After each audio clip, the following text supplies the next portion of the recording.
Hello students, next जो topic हम study कर रहे हैं वो है classification of material in term of conductivity.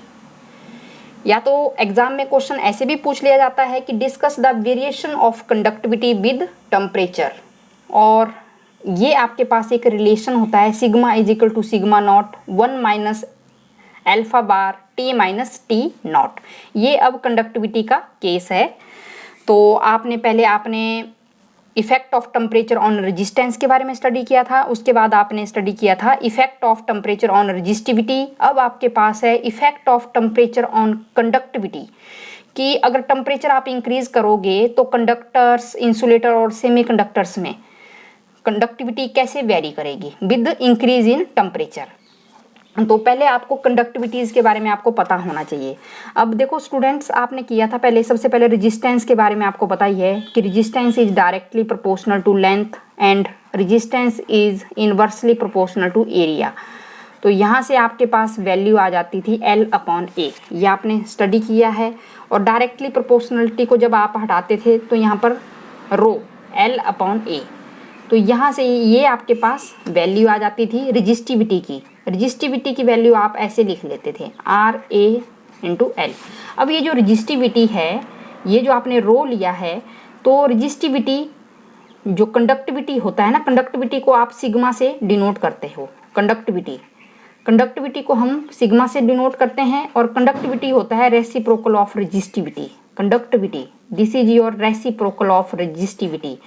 अगर कुछ मटेरियल में रेजिस्टिविटी इंक्रीज होगा तो कंडक्टिविटी डिक्रीज होगा। तो ये दोनों रेसिप्रोकल हैं। पहले हमें ये पता होना चाहिए कि this is your conductivity, sigma is conductivity, and conductivity की वैल्यू क्या आ जाएगी, रेसिप्रोकल ऑफ रेजिस्टिविटी। तो यहाँ से हमने पहले आपने वैल्यू आपने नोट करनी है, और साथ में आपको ये भी वैल्यू आपको पता ही है कि जो रेजिस्टिविटी की जो वैल्यू होती है आपके पास mne² टाउ, ये आप लेते थे। तो यहाँ से जो मैंने आपको बताया था कि जो रेजिस्टिविटी की जो वैल्यू होती है कंडक्टर्स के केस में, वो आप लेते हो inversely proportional to relaxation time tau. तो जैसे ही आप टेम्परेचर इंक्रीज करते हो तो जो कोलिजन होता है एटम्स और इलेक्ट्रॉन्स के बीच में, वो इंक्रीज हो जाता है, और उसकी वजह से जो रिलैक्सेशन टाइम है वो क्या हो जाता है, डिक्रीज हो जाता है। जैसे जैसे आप टेम्परेचर इंक्रीज करते हो कंडक्टर्स के केस में, तो उस केस में जो फ्रीली जो इलेक्ट्रॉन्स कंडक्टर्स में मूव कर रहे थे वो मोर फ्रिक्वेंटली, ज़्यादा स्पीड में क्या करेंगे, कोलिजन स्टार्ट कर देते हैं आयंस के साथ। और जितना जल्दी वो कोलिजन करते हैं उनका रिलैक्सेशन टाइम उतना ही डिक्रीज होता है। और जब रिलैक्सेशन टाइम डिक्रीज होता है तो रेजिस्टिविटी इंक्रीज होती है जब आप टेम्परेचर इंक्रीज करते हो। जैसे फॉर एग्जांपल के लिए अगर हम नाइक्रोम का केस स्टडी करें तो नाइक्रोम में क्या होता है, ये आपके पास रेजिस्टिविटी रहेगा और ये आपका टेम्परेचर रहेगा। तो उस केस में ना ये आपका ऐसे ग्राफ आपका बनता है यहाँ पर नाइक्रोम के केस में। तो ये आपका ऐसे लीनियरली वो क्या होता है, आपका इंक्रीज होता है विद टेम्परेचर। 500 केल्विन तक आपका जो ग्राफ है वो ऐसे ही लीनियरली क्या होता है, इंक्रीज होता है। और साथ में आपने जैसे ही फॉर एग्जांपल के लिए अगर हम लो टेम्परेचर की बात करें और जैसे कॉपर ले लें, एल्युमिनियम ले लें, तो उस केस में जो ग्राफ है वो आपका ऐसे बनता है। ग्राफ ऐसे बनेगा, ये आपका रेजिस्टिविटी और ये टेम्परेचर, ये नॉन लीनियर टाइप का ऐसे ग्राफ आपका बनता है। वो क्यों बनता है, क्योंकि जैसे ही आप इस केस में टेम्परेचर इंक्रीज करोगे तो कोलिजन यहाँ पर स्टार्ट हो जाएगा, और जो एटम्स और आयंस हैं वो ज़्यादा वो वाइब्रेट होना स्टार्ट करेंगे। तो उसकी वजह से जो रिलैक्सेशन टाइम जो टाउ है वो क्या हो जाता है, डिक्रीज हो जाता है, और उसकी वजह से रेजिस्टिविटी क्या हो जाती है, इंक्रीज हो जाती है। तो जब रेजिस्टिविटी इंक्रीज हुई तो conductivity, what is your conductivity, conductivity आपको पता ही है, conductivity is reciprocal of resistivity. तो अगर रेजिस्टिविटी यहाँ पर इंक्रीज होगी तो कंडक्टिविटी क्या होगा, डिक्रीज होगा। तो यहाँ पर मैंने लिखा है जो कंडक्टिविटी है डिक्रीज होगा एंड रेजिस्टिविटी इंक्रीज होगा with increase in temperature. In most of the metal conductors the resistivity increase in linearly. तो ये नाइक्रोम का केस हमने बता दिया कि अप टू 500 केल्विन तक जो आपका ग्राफ बनता है वो बिल्कुल ऐसा लीनियरली बनता है।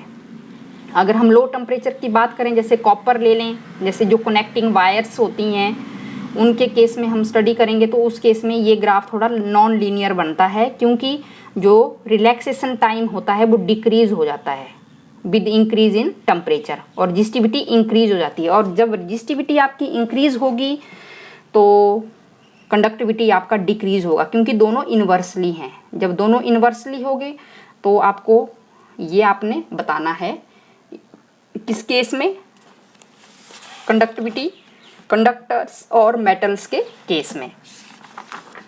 और साथ में यही मैंने आपको यहाँ पर भी एक क्वेश्चन मैंने ऐसे ही लिखा हुआ है कि explain the variation of conductivity of metallic conductor with temperature.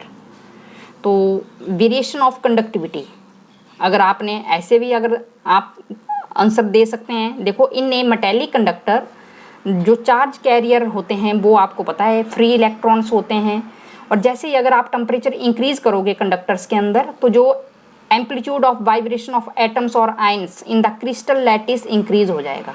तो मैंने बता दिया था कि जो कोलिजन होगा वो मोर फ्रिक्वेंटली हो जाएगा बिटवीन इलेक्ट्रॉन्स और आयंस के बीच में, और उसकी वजह से क्या होगा, जो रेजिस्टेंस होगी मेटेलिक कंडक्टर की वो इंक्रीज होगी और कंडक्टिविटी क्या होगी, डिक्रीज होगी। ठीक है, तो अब हमें पता ही है, जो आप चाहे कंडक्टिविटी ले लो तो आप ऐसे भी आप आंसर दे सकते हो। तो ये बिल्कुल सिंपल मैंने आपको पहले ही बता दिया है कि अगर आपने रेजिस्टेंस का केस आप ले रहे हो तो resistance is directly proportional to length and inversely proportional to area. तो यहाँ से वैल्यू आप लिख दोगे L/A, और एंड जो आपके पास कंडक्टिविटी होती है रेसिप्रोकल ऑफ रेजिस्टिविटी। अब R is directly proportional to rho, जो केस आपका यहाँ पर टेम्परेचर इंक्रीज करेंगे रेजिस्टेंस के केस में, R के केस में, तो रेजिस्टेंस इंक्रीज होगा और रेजिस्टिविटी भी इंक्रीज होगा जब टेम्परेचर इंक्रीज करोगे। और जो कंडक्टिविटी होता है, कंडक्टिविटी आपको पता है रेसिप्रोकल होता है किसके, आपके पास रेजिस्टिविटी के। अगर रेजिस्टिविटी इंक्रीज होगा तो कंडक्टिविटी क्या होगा, डिक्रीज होगा। तो ये आपने वेरी सिंपल इजी वे में आपने इसको ऐसे एक्सप्लेन करके आपने बता देना है। अब नेक्स्ट जो क्वेश्चन है वो ऐसे पूछ लिया जाता है कई बार कि how does conductivity of a semi conductor very with temperature. How does conductivity of a semi conductors जो मटीरियल्स होते हैं वेरी विद टेम्परेचर। अब स्टूडेंट्स ये जो सेमी कंडक्टर्स हैं ये हम एक पूरा चैप्टर पढ़ेंगे, आगे स्टडी करेंगे।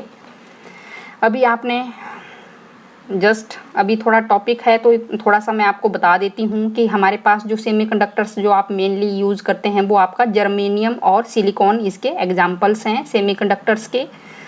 जब हम यहाँ पर जो एक बैंड, जैसे ये मैंने एक बैलेंस बैंड बनाया हुआ है यहाँ पर सेमी कंडक्टर के केस में, ये बैलेंस बैंड है जहाँ पर ये इलेक्ट्रॉन से फील्ड रहता है। जैसे कि यहाँ पर तो सेमीकंडक्टर्स के केस में वैसे भी फ्रीली इलेक्ट्रॉन्स क्या रहेंगे, कम रहेंगे, ज़्यादा जो बाउंडेड इलेक्ट्रॉन्स यहाँ पर सेमीकंडक्टर्स के केस में रहेंगे।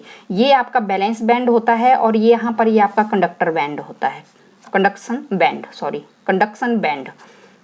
तो जो बैलेंस बैंड होता है, तो अगर जब आपने इन दोनों के बीच में ना एक एनर्जी गैप रहता है, जैसे उस एनर्जी गैप को हम फॉरबिडन एनर्जी गैप बोलते हैं। जैसे 1 इलेक्ट्रॉन वोल्ट ये जो गैप है, इस केस में क्या होता है, ये सेमीकंडक्टर्स के केस में मैं बता रही हूँ आपको, सेमीकंडक्टर्स के केस में। और अगर मैं कंडक्टर्स के केस में बताऊँ तो यहाँ पर जो बैलेंस बैंड और कंडक्शन बैंड हैं वो पार्शियली, ये आपका बैलेंस बैंड रहेगा, ये आपका कंडक्शन बैंड रहेगा, ओवरलैप कर जाएंगे एक दूसरे के ऊपर, एक दूसरे की कोई गैप नहीं रहता है यहाँ पर। तो ये कंडक्टर्स के केस में कि आपने थोड़ी सी इलेक्ट्रिक फील्ड अप्लाई किया तो इलेक्ट्रॉन फ्रीली मूव करेंगे valence band to conduction band, conduction band to valence band. ये आपका कंडक्टर्स के केस में। लेकिन सेमीकंडक्टर के केस में ऐसा नहीं होता है कि जब बिल्कुल आप 0 केल्विन आप टेम्परेचर ले रहे हो तो जो इलेक्ट्रॉन्स जो यहाँ पर बैलेंस बैंड में हैं उनके पास एनर्जी नहीं होती है इतनी कि वो जंप करे और कंडक्शन बैंड में जाए। तो यहाँ पर क्या करना पड़ेगा, तो एक तरह से जो सेमीकंडक्टर्स हैं ये इंसुलेटर की तरह बिहेव करते हैं 0 केल्विन पर, जब तक, क्योंकि इतनी एनर्जी नहीं है इलेक्ट्रॉन्स के पास कि वो यहाँ से जंप कर सके और कंडक्शन बैंड में जा सके। किसके केस में, जब तक आपने जो टेम्परेचर है वो 0 केल्विन लिया है। तो यहाँ पर जो सेमीकंडक्टर्स जो होते हैं हमारे पास वो एक तरह से इंसुलेटर की तरह बिहेव करते हैं। लेकिन जैसे ही आपने टेम्परेचर को हाई किया तो इलेक्ट्रॉन्स यहाँ से थर्मली मतलब हीट जब आप सप्लाई करोगे तो H = I² RT, ये आपको पता ही है, joules law of heating current. तो वो जो इलेक्ट्रॉन्स होंगे ना बैलेंस बैंड में, वो एक्साइटेड होकर कहाँ चले जाएंगे, कंडक्शन बैंड में चले जाएंगे, ईजिली चले जाएंगे। तो यहाँ पर क्या होगा, फिर वो कंडक्टिविटी क्या हो जाएगी, इंक्रीज हो जाएगी। सेमीकंडक्टर्स की कंडक्टिविटी इंक्रीज हो जाएगी विद इंक्रीज इन टेम्परेचर। जैसे आपने टेम्परेचर को इंक्रीज किया तो यहाँ पर सेमीकंडक्टर की कंडक्टिविटी क्या हो जाएगी, इंक्रीज हो जाएगी विद इंक्रीज इन टेम्परेचर। तो इसका मतलब यही हुआ कि रेजिस्टेंस क्या होगा, डिक्रीज होगा विद इंक्रीज इन टेम्परेचर, तभी कंडक्टिविटी क्या होगा, इंक्रीज होगा। क्योंकि जो कंडक्टिविटी होता है वो क्या होता है, रेसिप्रोकल ऑफ रेजिस्टिविटी। और तो अगर कंडक्टिविटी इंक्रीज हुआ तो रेजिस्टिविटी क्या होगा, डिक्रीज होगा। तो अगर आप टेम्परेचर इंक्रीज करोगे तो रेजिस्टेंस है जो सेमीकंडक्टर का वो डिक्रीज होगा विद इंक्रीज इन टेम्परेचर। तो उस वजह से जो कंडक्टिविटी होती है वो क्या हो जाती है, इंक्रीज हो जाती है। तो मैंने एग्जांपल आपको बता दिया मैंने कि जो रेजिस्टिविटी होगी सेमीकंडक्टर मटेरियल की वो डिक्रीज हो जाएगी मोर रैपिडली। और आपको जर्मेनियम और सिलिकॉन इसके कॉमनली आप एग्जांपल आप स्टडी करते हो और पूरा अपने डिटेल में आगे ये टॉपिक आप स्टडी करोगे। अब नेक्स्ट आपके पास एक क्वेश्चन ये भी आ जाता है कि भाई nichrome wire is used for making element of electric heaters.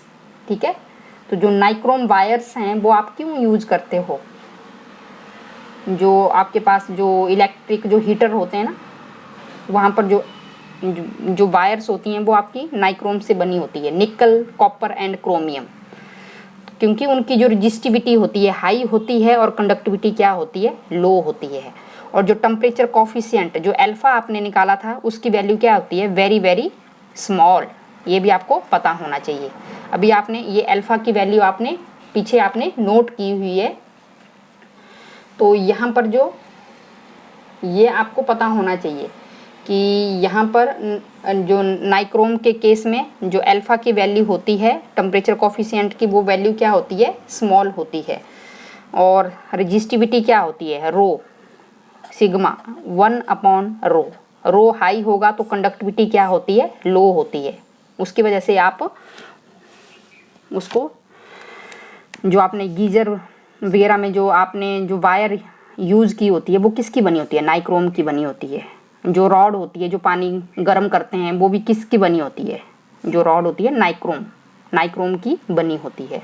क्योंकि उसकी रेजिस्टिविटी हाई होती है तो कंडक्टिविटी क्या होती है, कम होती है। और जो टेम्परेचर कॉफिशिएंट भी होता है रेजिस्टिविटी वो भी क्या होता है, वेरी वेरी स्मॉल। तो ये आपको पता होना चाहिए। और साथ में जैसे आप प्रैक्टिकल करते हो ना लैब में, तो वहाँ पर कॉपर वायर्स होती हैं जिनको आप कनेक्टिंग वायर्स भी बोलते हैं, उन्हीं को आप यूज़ करते हो। जैसे कि अगर आपने किसी एपरेटस के साथ वोल्ट मीटर को कनेक्ट करना है, तो एमीटर को कनेक्ट करना है, तो वहाँ पर ना एक कनेक्टिंग वायर्स आप यूज़ करते हो। तो वो जो कनेक्टिंग वायर्स होती हैं वो किसकी बनी होती है, वो कॉपर की बनी होती हैं।